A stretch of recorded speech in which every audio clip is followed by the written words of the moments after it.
Hey, what's up, everybody? It's your girl, Dr. Rhonda M. Lawson, and I hope you are all having a great start to a great week. Because I know for me, Monday was Monday, and I don't know about y'all, but for me, I was like, oh my goodness, they went by way too fast. It seemed like everything that could happen did happen. People weren't answering my emails in a timely manner, but so it was always something. But it was still a blessed day. It was still a great day. And it's even better because now I'm here with all of you. So let's go ahead and get this show started. Tonight, I have one special guest. And we're going to talk for a while. And then I'm going to talk to you guys a bit about the Black History Month Literary Weekend. That's coming up very, very soon. It seems like that's coming up fast too. That's in February, of course, but February is coming way too fast. And I'm also going to talk to you a bit about some of the lessons I learned when I first became an author, some of the things I wish I knew when I became an author. And we're going to talk a little bit about that later on. But without any further ado, I'm going to bring on my first guest. Hello, ma'am. Hello, good evening. Good evening to you. Thank you for being part of the show. Thank you for having me. This is very new to me. I say it's my first time, so the nerves show. I apologize. Oh, I'm sure you are going to be great. You don't even need to worry. This is, like I said, this is a laid back time. This is your time to tell everybody all about you and about your great work and those beautiful children's books you have. So, Yes. I don't know about you, but I'm excited about getting started. Let's go. Let's dive in. Let's do this. So, before we even go any further in the interview, I always like to allow my guests to tell the audience a bit about themselves. So, Miss Shymara, who are you? Me. Well, if we're gonna be states real facts, I am Puerto Rican, and I have a blended family, and we are beekeepers. Beekeeper. Personally, yes, and Wow. I love to hike and I love to read. Wow. I mean, now we don't meet beekeepers very often. How did your family get into that particular industry? I guess it was by random chance. My husband had met a patient that was actually into beekeeping. They invited us to a meeting, and then from that day point, like forward, we were just constantly going. We got our first hives, saw the benefits of it, saw Mhm. the what we were doing for our ecosystem and all that, and it just fell in love Right. with it. Wow. I mean, like I said, this is not something we see very often. I know you are a children's book author, but have you ever thought about writing a book about Black beekeepers? That's sort of what I kind of did. But Oh, okay. Well, let's get into we it. can for sure. So Zeke becomes a beekeeper. Is also inspired by our blended family, and that is why Zeke isn't the main character in this story because he's trying to save his family's beekeeping business. Wow. He notices a dilemma in the hives and they're not thriving as they used to. And he wants to step in. He wants to be the hero of the story. He wants to be responsible, show courage, and just dream big, the impossible. Oh, that sounds interesting. And so when did you come up with this idea? Was it to promote beekeeping, or did you always want to be a children's author and this was just a great subject? What was it? So I guess it would start with being a children's author. That definitely was the foundation of it. I always would tell the kids stories that were made up during bedtime, but I never actually put, my words into paper and made a book from it. It took me a while to find an environment where I could express myself creatively in that way and be able to feel comfortable writing and telling people stories and just inspiring in general. And that's where my first baby came, which is Zeke's Quest for Courage. And Okay. it shows the blended family, the dynamics. Characters are based off of us. So this is based off of life in general. So that started young to want to write stories. The environment came next. And I say beekeeping is last. It's just part of a series of events that occurs as a blended family or as to a perspective of just one child in the blended family. So that is the end of becoming an author and just to write more at this point. Love that. So now, how many books do you have right now? Right now, I have two. This Zeke Becomes a Beekeeper just literally in May. I just released it, so it's Oh, very very congratulations. new. Yes, thank you. Zeke's Quest for Courage came out last year, and that one definitely fulfilled me in many ways possible. Oh, I'm sure. I'm sure. Um, Now, did you have any lessons learned? Because I'm going to tell you, writing a children's book, some people may think it's an easy venture because it's a shorter book than a full novel, but there's Hmm. so much work that goes into it. You want to make sure that the language is on a child's level and not our Right. own level. The illustrations in and of themselves, it's a whole different project. What lessons learned did you have as you pursued this? Hmm. I guess a combination of what you were saying. So definitely, if depending on the age group that you're targeting, and mine is a little bit on the younger side, I would say the colors and the effects of the drawings. They want kids want to relate to these things, and I feel like there's maybe certain colors that are just more stand out from the crowd than others. Um, that was a challenge of his own, just illustrating because I wanted it to be me. I wanted it to be how I felt. So that's why Mhm. we are the inspiration of the characters. And it's hard to portray that image sometimes to others to capture it if they're not part of, your story. So that was a difficult and a language barrier also we had. So besides vision and language barrier between my illustrator was one of my biggest hurdles. And I guess second would be choosing the right verbiage for the age group, Yes. making sure that I'm getting my message across, but I'm obviously going to think in a different mindset than a child to but make it where the kids can capture it quickly and relate to that. Yeah, sometimes I think, we forget that we used to be kids and we think that Hmm. everybody knows what these big, long, fancy words are that we use every day. But Hmm. because we think it's a basic word, but they're not basic words to children. And then Right. you also have to think about the age range of Hmm. the children you're writing to. So, how did you know what age group you wanted to target? Um, I would point it to where I felt I could inspire the most. I would say that I feel the younger crowd is easier to impress on and, make a difference because they're still young and fresh and haven't experienced so much that can, make it difficult to reach them. So I Right. wanted a group that I could reach early on before I felt that, it was too late to reach them. Oh, that makes a lot of sense. Do you Mhm. what kind of feedback have you gotten so far? I've gotten feedbacks, obviously, mostly from children, but Yes, of from course. adults themselves.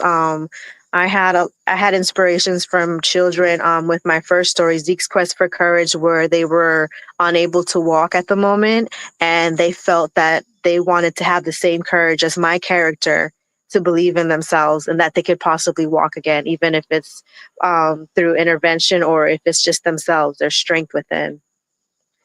Oh, that's beautiful. So you're actually inspiring a whole new generation right now, and not just for bees. No, just in, just for the world itself, and to pay it forward and to pass it along, to leave some big shoes to fill. So I see Mark Bosager is on here. He's totally in love with your work, says that you're a very talented children's author and you have the ability to combine your writing with inspiration in a blended family, and it's very unique. And then Yes, he says that you're both in Atlanta. I was yeah, we just are. in Atlanta. We are. Yeah, I was just in Atlanta, not this past weekend, but the weekend prior. So, man, it's a small world. Yeah, it can be. It's it's pretty neat meeting authors, well, that can also understand what it is to be an author.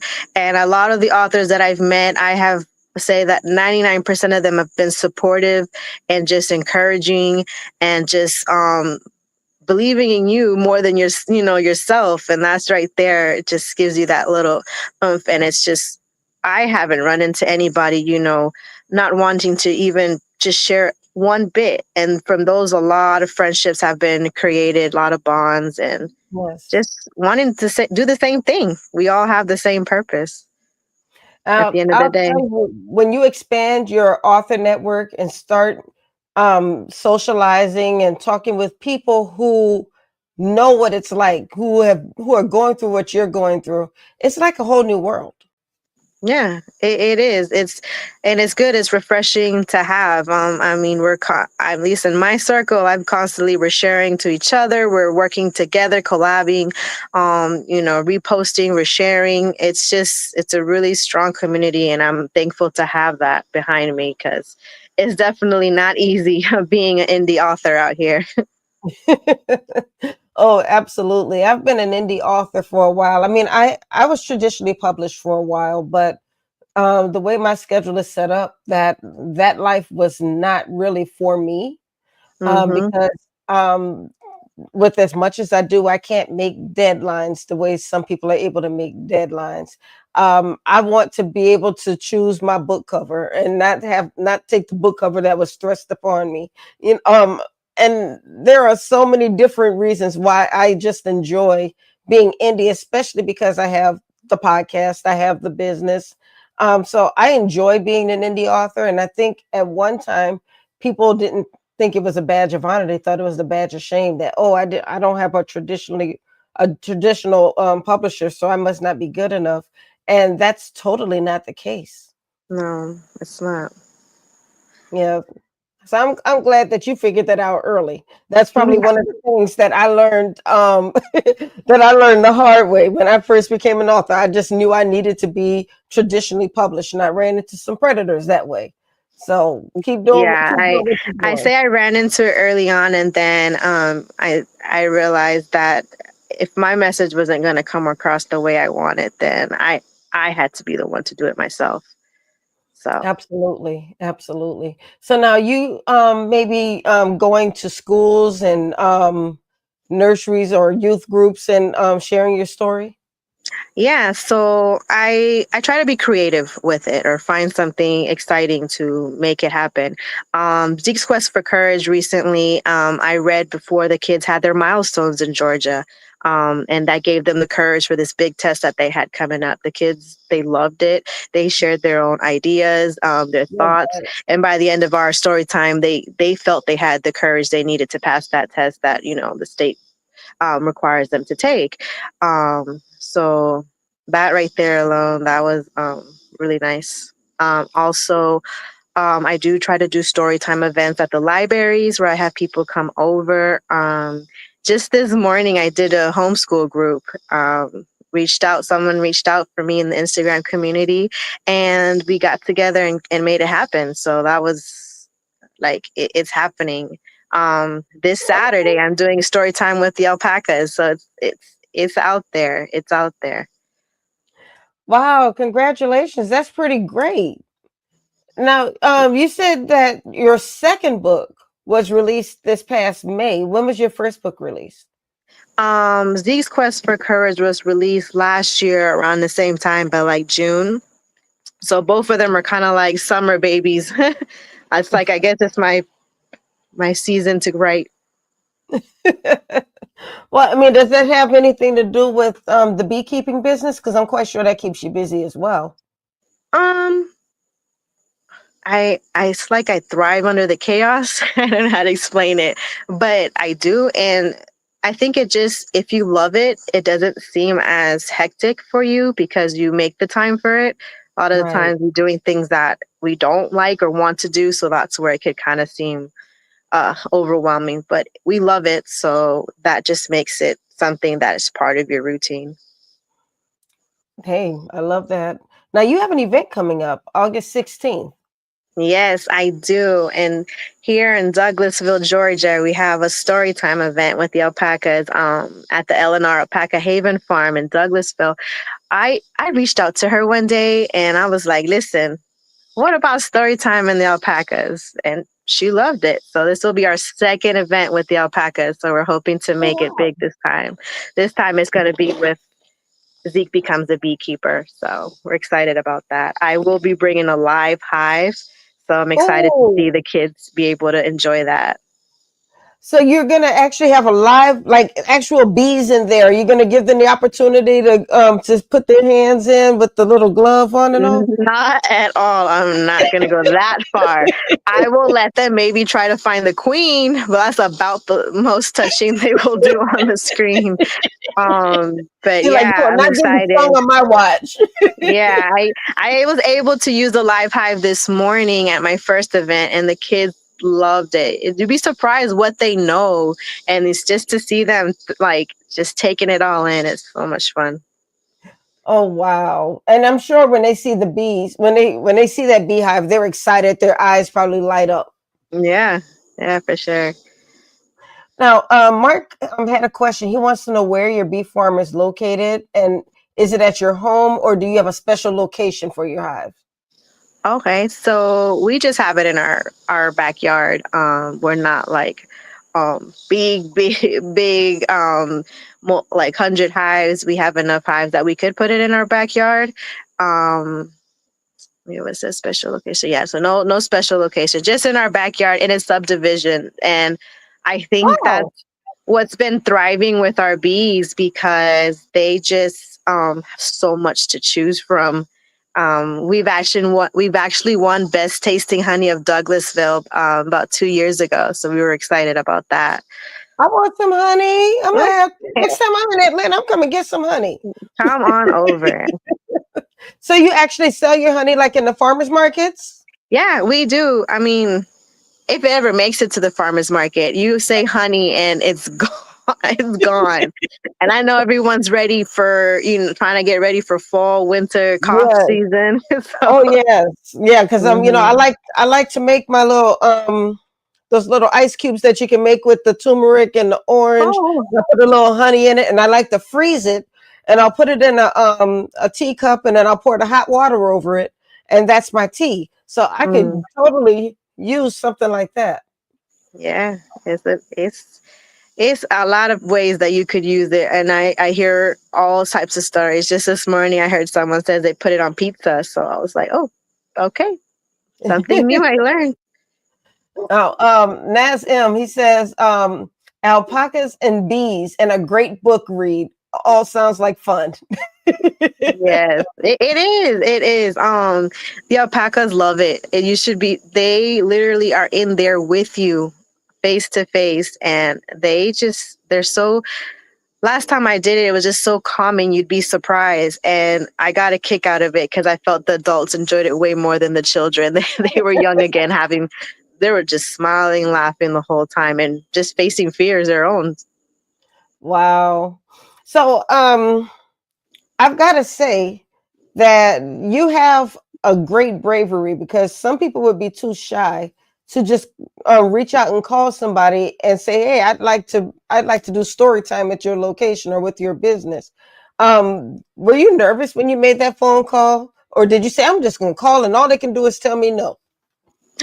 I want to say I thought about it for a while, and yes, I was very very nervous. But then I usually do my thinking walking, so I went on a walk alone, plugged in podcast, and by the end of the run, I was like, just do it. It's already a no by not asking, so just Mhm. what else can you hear? You already know it's a no.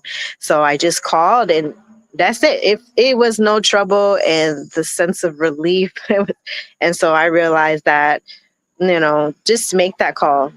You never know what's on the other end of This is that. true. And I've met a few authors, I've interviewed authors who just said that they took a chance and Hmm. contacted somebody and were surprised when that person said yes. So I mean, just like you said, if you're already expecting them to say no, it's not disappointing if they actually say no. But if they Right. say yes, it's a lovely surprise. Oh, very lovely. I mean, all everything is just whew, woosah, I felt calm. And but sometimes it's not for you at the moment. So I was just tell everybody, if it doesn't work today, doesn't mean it can't work tomorrow. Maybe it'll take 10 no's, or it's before that it's one yes. So just keep trying and don't give up. If it's in you, put it out there and just try to inspire people the best way you can. Right. Now, Walter Reed Stories has a question. He asks, have you ever, and I think I kind of touched on this at the beginning of our interview, have you ever thought of writing an instruction book on how to best keep bees? Um, I have not, but I am saying that it's not possible. I'm not saying that it's not possible. I have so many ideas in my head that I'm sure that eventually it will be part of one of the minis that I've written. There's so much I want to write about, so many different stories, jumping to different genres, but I'm just trying to learn the best I can so I could be the best person I can for this. And how long have you been doing this again? This is my second year actually just doing this. When I wrote Zeke's Quest for Courage, I went to a coffee shop. I don't even drink coffee, but that's just where I went. And I plugged in and I wrote it in 3 hours. And I told myself, that's it. Leave it alone. I know myself. By day, I'm a medical biller and coder. So we always find something gray in everything that we do.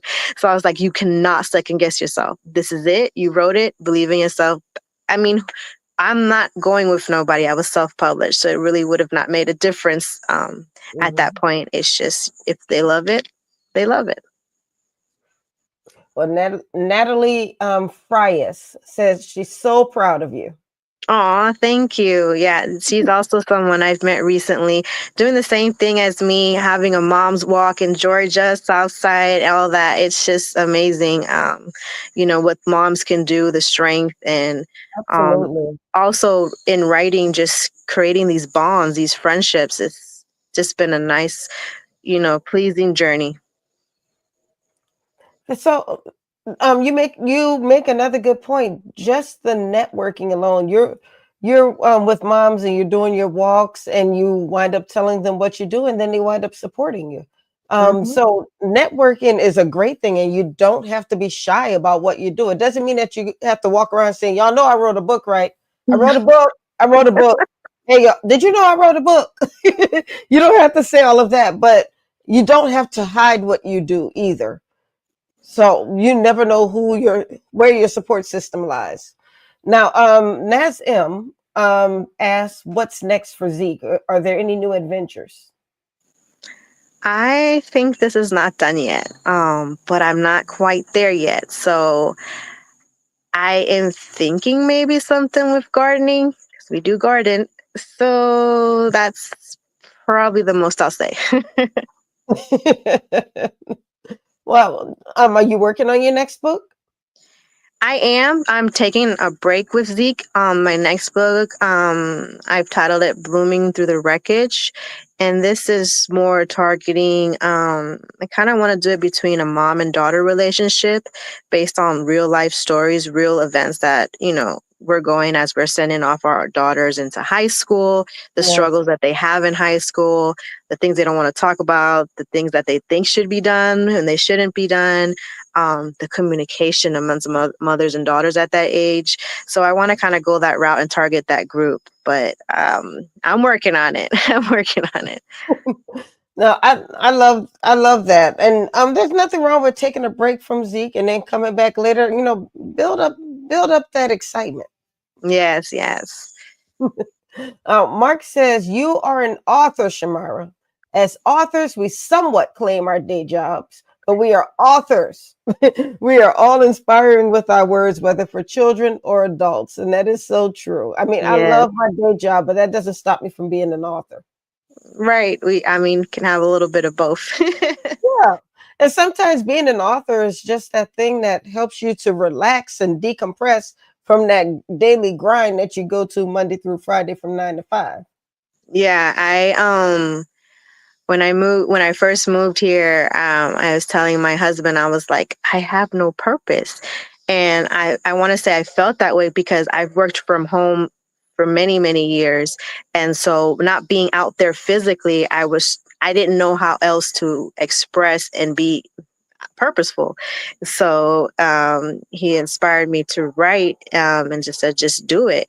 And so I think that my purpose has flourished in many, many ways. I'm seeing bonds created among parents and children. You know, we're working constantly all day in the hustle and bustle, and we start doing the routines faster, you know, just because we want to get that extra minute of sleep. But then we don't realize what it is to actually slow down, read that bedtime story with your child, connect with your child, understand them, and at the same time, slow down. It's just really amazing being able to see that. That's my purpose. And I feel like I'm definitely finally feeling like I have one. That's beautiful. I love that. In fact, I love what you just said. You're feeling like you have that purpose, and you absolutely do. So I'm glad that you're speaking that into yourself. Thank you. Now, Mark does have another question. Where did you move to Atlanta from? He said he has a hunch where it might be. Oh, I don't know unless I have an accent, but it was Florida. I lived there all my time before this, so that is all. I don't think I lived anywhere else. If you're All right, picking Mark. All right, it. Mark. I want to know where you thought she moved there from. I want to know. Well, can you show us your books one more time? Yes. So I'm going to start with Zeke's quest for courage. And here he has his parents. And the symbolism between this little bubble is um, Zeke is remembering what his parents pour into him. So I like to Mm, take kids' emotions as a cup. And when their cups are full, then, you know, they're fulfilled in that sense. So I like to have that little symbolism in my stories. And it happens to be on Zeke's quest for courage cover. And that goes back to being blended. We have to realize all the children may have different needs in a blended family. And so bringing them all together in one, we have to understand they are individuals, might need different things more than others. right. And then we have Zeke becomes a beekeeper. You kind of see Zeke growing up a little bit in between books. So it kind of shows also him getting older in this series. So that's why I'm still pending on what's coming next because I got to see what Zeke goes through next. But yeah, Zeke becomes a beekeeper inspired by real life beekeepers. His family is a beekeeper, and Zeke is actually a certified beekeeper as well. So it's really neat story. Lets kids dream big, let them be responsible, step in when they see something that needs to be done for the family. And that's my message for the kids out there. Just keep believing, have the courage that you need to make those choices, the right choices, and to just dream big. Lovely, lovely, lovely. Well, Shamar, thank you so much for being on the show tonight. I really enjoyed our interview. I learned a lot. I Thank learned a little you. bit about beekeeping. You see, I knew I had a purpose. About that. Well, I want to thank you once again for being on the show. I wish you all the best, and may God bless everything that you touch. Thank you. Thank you so much for having me. It was a pleasure, and I know it's not going to be the end of us. Oh, absolutely not. You better stay in touch with me. I I don't have me come will. to Atlanta I finding get you. you that honey, the hot honey. Oh, not the honey. Yes. Okay. Oh yeah, we're gonna have to talk, girl. You take orders. You sure? hmm hmm Okay. Yeah, we're gonna be in touch for real. Yes, ma'am. You know where to find me. All right. Well, you enjoy your evening. God bless you. And if you ever want to come back to the show, all you have to do is say the word. All right. Thank you. Bye. Bye bye. Okay, y'all, that was author Shymara Medina, and she is a children's author and a beekeeper. I don't think I knew she was an actual beekeeper before this interview. So I thought that was pretty awesome. But I do want to, I don't know, there's something shiny on my face, and I don't know what it is. Y'all, I don't want y'all thinking I was hugging strippers or something. That wasn't me. But Now, I want to transition over to the second part of the show. As I said, I want to discuss what I wish I knew when I became an author. And I am going to go live on TikTok while we're talking. Okay. And so the reason why I felt that it was important to do this show, or to do this topic, what is going on? Give me a second, y'all. How do you flip this? They're not going to come on the show if they can't see me. All right. Give me a second, y'all. Oh, was that it? Flip the camera. There we go. All right. Hey, y'all. Hey, TikTok. Okay. So, like I said, the reason why I wanted to have this discussion is because I think when it comes to social media, sometimes we have bigger expectations and we think that just because we put our book cover on our Facebook page, it means that everybody's going to read our book. Everybody's going to buy our book. Or we think that because we wrote one book that it's going to become a bestseller. We don't have to tell people about it. They ought to know. And then we also have the people who get mad at their families because their families did not purchase their book, even though your family may not be the target audience for your book. You just think that they're supposed to purchase it just because you wrote the book. And so I will tell you, I had a bit of an expectation when I first became an author. And the reason why I had that expectation was because my very first book signing was in New Orleans.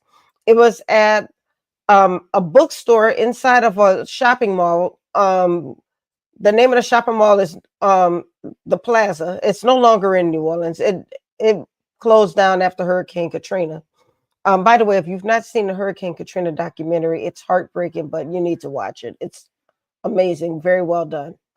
I wish that Ray Nagin would have agreed to be interviewed. Shouts out to Ray Nagin, love you, but neither here nor there. But so I went to this bookstore. The name of the bookstore is the Afro American Bookstop. Any Black author who's ever passed through New Orleans in the early 2000s, late 90s knew about the Afro American Bookstop. Everybody who was anybody would sign books at this store. And I had an expectation because that was my very first book signing. So I went there, I had my books. My very first book was Cheating in the Next Room. Shouts out to everybody who read my first book. If you've read my first book, drop in the comments. Let me know that you read my first book. But in Cheating in as I was promoting Cheating in the Next Room, I went there. I had my books. I had my table. Michelle was her name. She was the bookstore owner. She made me feel welcome. I sat down. My family showed up and showed out. My best friend, we grew up together. My best friend Dana was out walking through the mall, telling everybody to come to my table. My sister was there. She was having everybody come to my table. I was popping. I sold a lot of books that day because my family was there. And I thought that that was going to be the way it always was every time I did a book signing. I just knew that people were going to pop up because then I did a book signing at another bookstore called Community Bookstore. Now that's another one of a huge staple in New Orleans.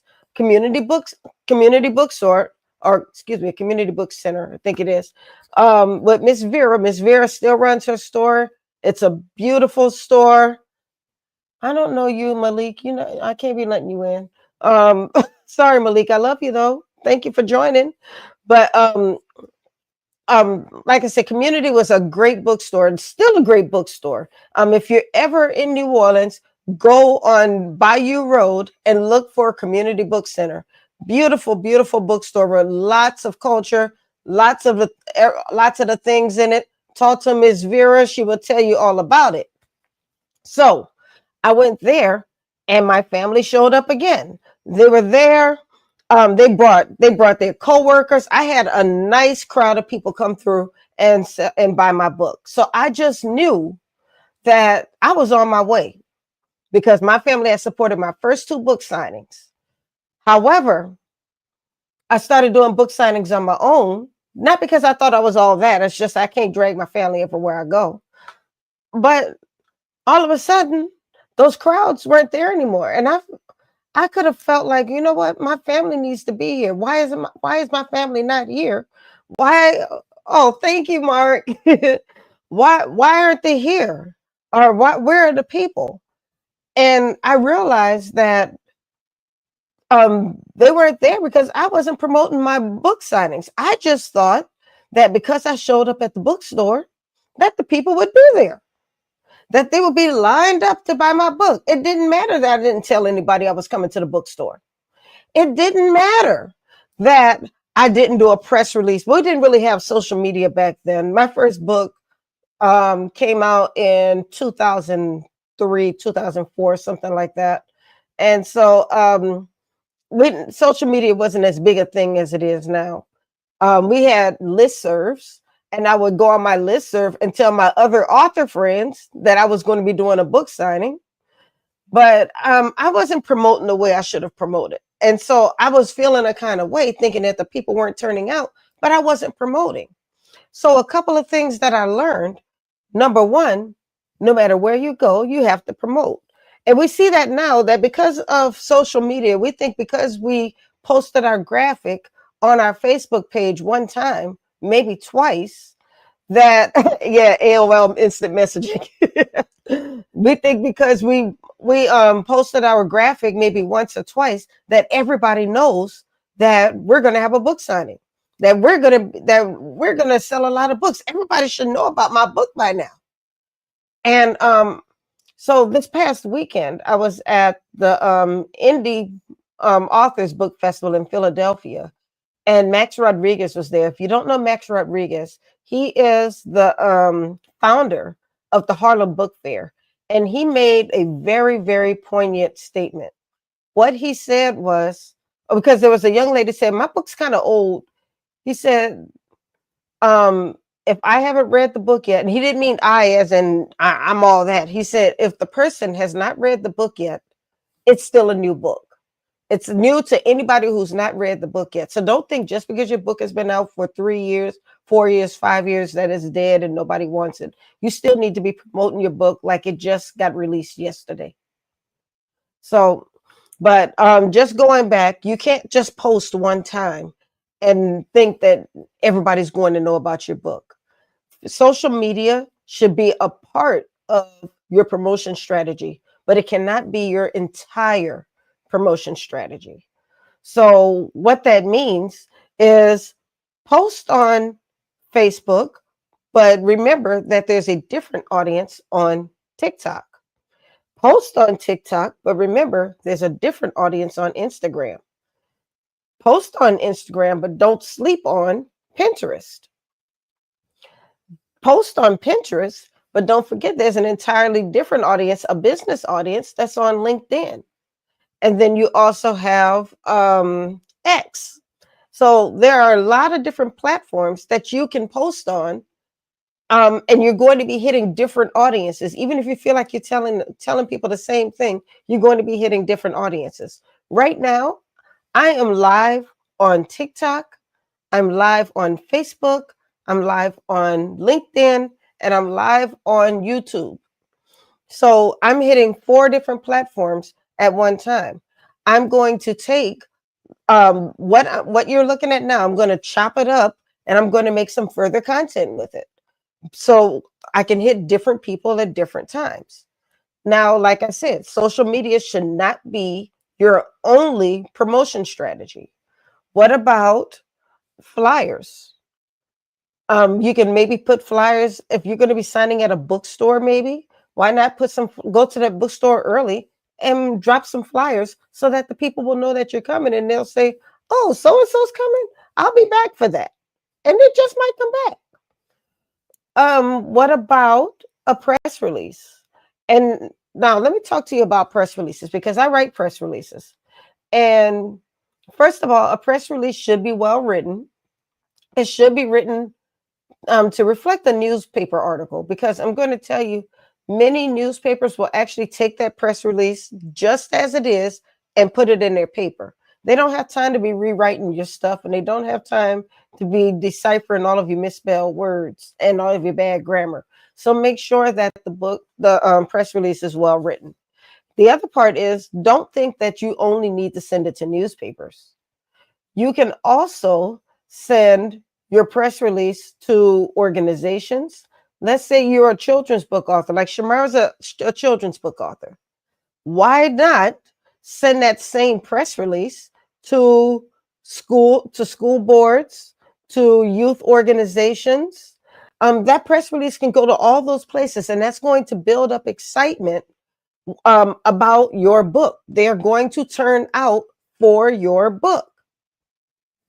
Think about that. I don't want you to think that social media is the be all and end all. There's so many other ways to promote your book. I go to a book event every year, and every year I tell people, did you tell people that you were coming to this event, or did you depend on the fact that it's a large book festival and you say you're just going to depend on the audience that shows up? What if nobody shows up and you didn't tell anybody and you spent all that money to get there? Think about that. So if you use social media, you do a press release and send it to maybe some organizations that you're affiliated with. Even though I'm wearing red and white right now, I am a member of Zeta Phi Beta Sorority Incorporated, the finer women. And as you can see, my Zeta Perry right behind me, I am a member of Zeta Phi Beta Sorority Incorporated. Why would I not tell my Zeta sisters that I'm going to be in a certain city so they can come out? Why would I not tell my Zeta sisters that I'm having an event, instead of just sitting there all by myself and my sorors didn't even know I was there? I'm not saying that every Zeta in the city is going to turn out, but I will say that a good number of Zetas will turn out, even if it's just a couple. They probably wouldn't have shown up if you wouldn't have told them. So why not tell them? So think about that. Think about where you're going. Where's your book signing going to be? What type of book do you have? Maybe if you sell erotica, you probably don't want to market to children's organizations or church organizations. It might not be the right move to make. But if you are into erotica, why not look for Facebook groups or community organizations or meetups that enjoy that type of content, and then let them know that you're coming. Tell them I'm coming, I'll be there, and I want you there. So now if you guys have questions, totally feel free to drop them in the comments. I don't mind kind of veering from the subject a little bit, but I do want to make sure that I talk about some things that I just, like I said, I wish I knew when I first became an author. You heard me talking a little bit earlier. Yes, that would be a disastrous move. You're absolutely right. But one thing that I mentioned when I was talking with our guest that we had on a little while ago is that when I first became an author, everybody wanted to be traditionally published. Self-published was like a cuss word. Oh, you self-published? Or I don't want to be self-published anymore. But here's the problem with that. People ask me all the time, do you want to be, should I be self-published, or should I look for an agent and get traditionally published? And my answer to them is, what are your needs? And what I mean by that is, first of all, if you're not ready to make deadlines, if you don't want to wait your turn, even if that means waiting 6 months to a year, if you don't want to accept the cover that's given to you or assigned to you, then maybe being traditionally published is not for you. I think some people feel self-published people didn't do the work. Unfortunately, they do feel that way. But self-published people, if they're doing it right, and don't get me wrong, there are some people out there who are not doing it right. They're not having their book edited. They're not getting their books professionally formatted. They're not doing any market research. They think their book is for everybody instead of a specific audience. Yes, there are some people like that, but there are self-published authors who are out there doing the work. There are some self-published books out there that you will never know are self-published because everything is professionally done. They had their books professionally edited. Uh, in case y'all didn't know, I'm an editor. They have their book covers professionally done, and they don't look like they're thrown together. And even if you're using AI, they don't look AI-ish. um, so they're doing all of the things. They're getting their books into major bookstores. They're out there doing book signings. They are doing the work. And so it's unfair to say that just because you're self-published that you're not doing the work, because you absolutely are doing the work. It may be a little different from a traditionally published person. And let me tell you something else about being traditionally published. You still have to promote your book. There are some people out there who think that they want to be traditionally published because they're tired of doing all of the work. They're tired of hustling their books.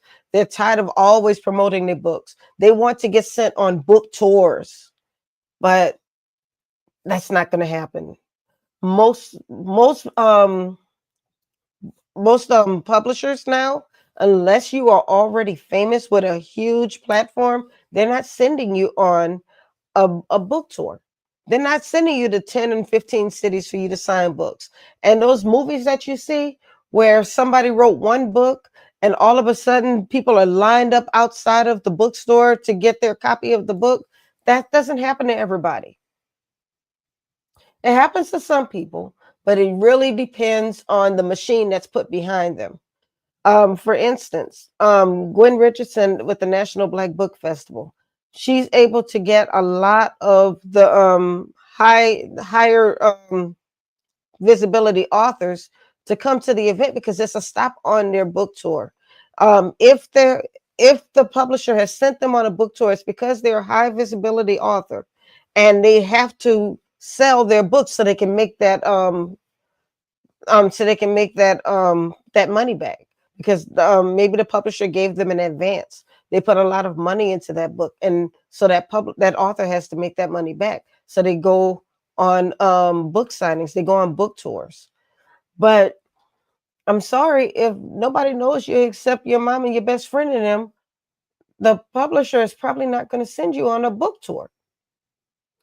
And the publisher is not going to put a lot into you. They'll publish your book for you, but that's it. After that, you still have to promote your book. So I saw an author one time who came on that on the clock app, the TikToks, and said that she felt that um, if an author is also an agent, it's a conflict of interest because that agent is going to be too busy promoting her book to promote your book. And I said this, if you follow me on TikTok, that's not how it works. That's not how any of this works. If if the person is acting as your agent, they don't get paid unless they sell your book. So they're going to be pushing your book because they need to get that book sold because they want their cut.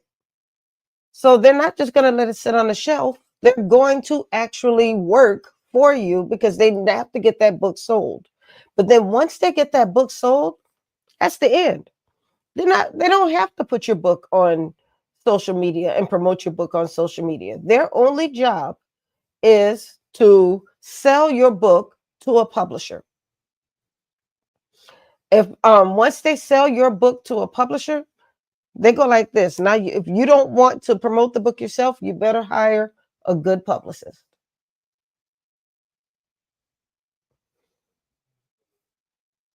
Yes, hire a publicist, or else you're going to be doing all of that work yourself, even if you have a traditional publisher. I remember talking with Rashonda Tate. Rashonda Tate has sold hundreds of books. She has hundreds of books. She's written hundreds of books. And she still promotes her book like it's her first book. She still promotes her books like she's a self-published author.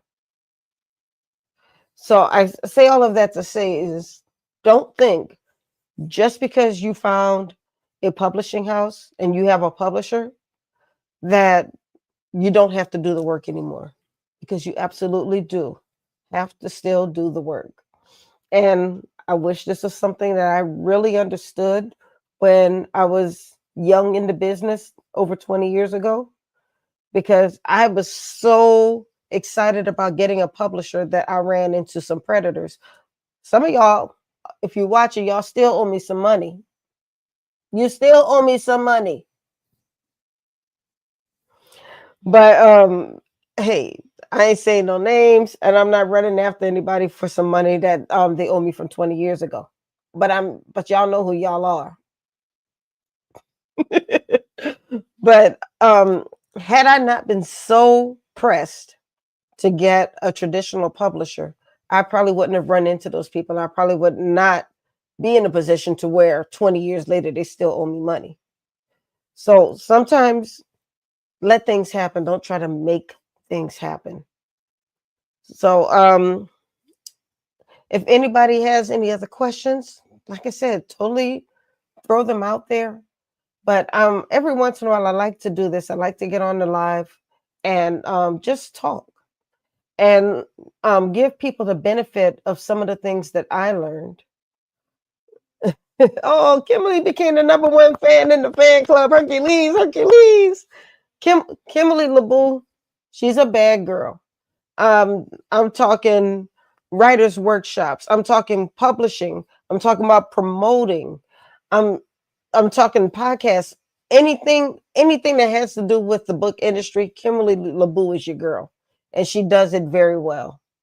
So huge shouts out to Kimberly. Keep doing what you're doing.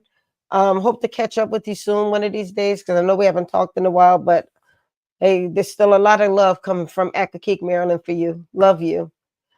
Okay, Mark, very good advice. I have a publishing family, but I still put boots on the ground locally and still grind like I was still self-published, and it has yielded positive results. It absolutely has yielded positive results for you, Mark. And Mark is one of those people who took his career into his own hands. He moved over to the publishing company he's with now, She Publishing. They call themselves the She Fam. They're very close. They support each other. They're wonderful. They're a great machine behind anybody who's thinking about traditional publishing.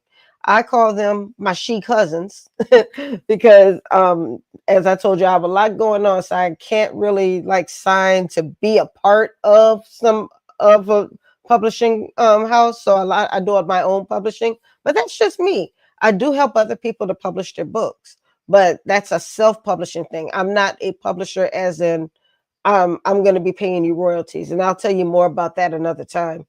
But Mark decided to take his career into his own hands, and he moved all of his books over to She Publishing, but he still gets out there and grinds. He's always doing book signings. He travels with his books. He um he talks about his books all the time, and every time he goes to an event, he sells out. And that is what we mean when we say doing the work. So if you want these big numbers when it comes to your book sales, do the work. And then the last thing I'm going to say, people won't know about your book if you don't tell them. Absolutely right. It's all about doing the work.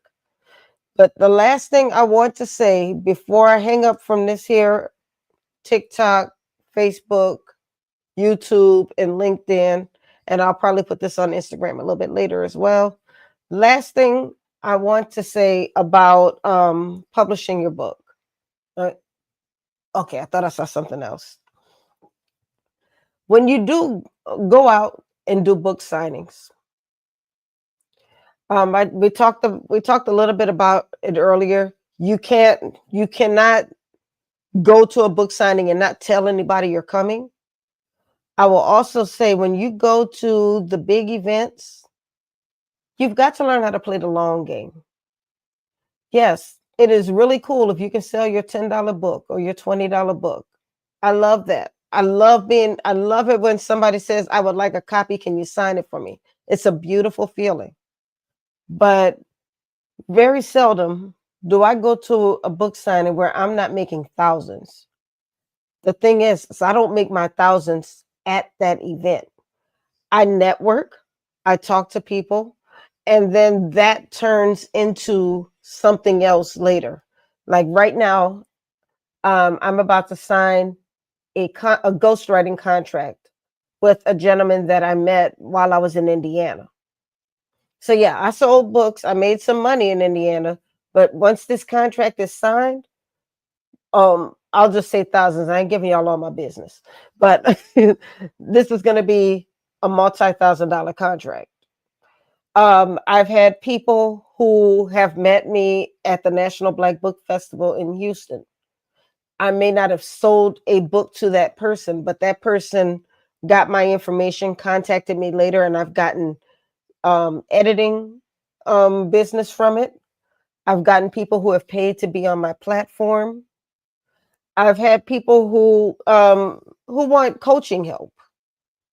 Thank you, Kimberly. She said I'm an amazing editor. Thank you. I edited a book for Kimberly, and it was a fun book to edit. And then when she was ready to make all the corrections, she called me on the phone, and we were going over the edits. And then she was like, "Well, why did you make this change?" And I say, "I made that change because of so and so."